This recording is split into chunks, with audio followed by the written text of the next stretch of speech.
ये गांव है साहब, यहाँ मन लगाना नहीं पड़ता, लग जाता है।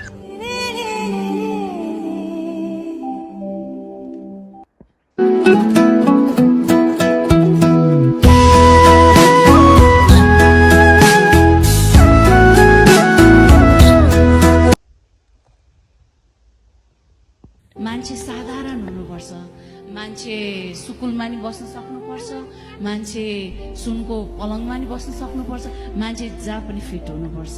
त्यसैले मान्छे जति साधारण भयो जिन्दगी त्यति नै सादा।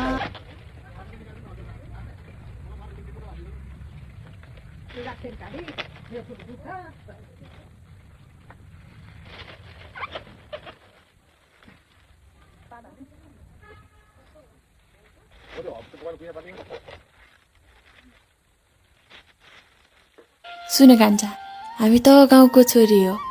यी डाँडा पाखाहरूमा रमाउँदा रमाउँदा, वन जङ्गलमा डुल्दा डुल्दा, अनि यी चराहरूको गीत सुनेर, मूलको चिसो पानी खाएर रमाउँदा रमाउँदा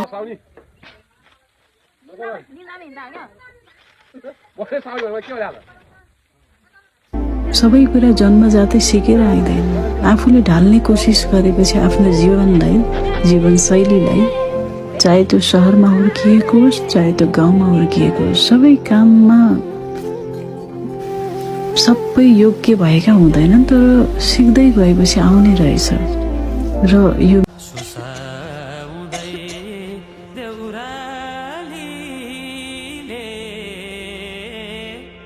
मिठो गीत गायो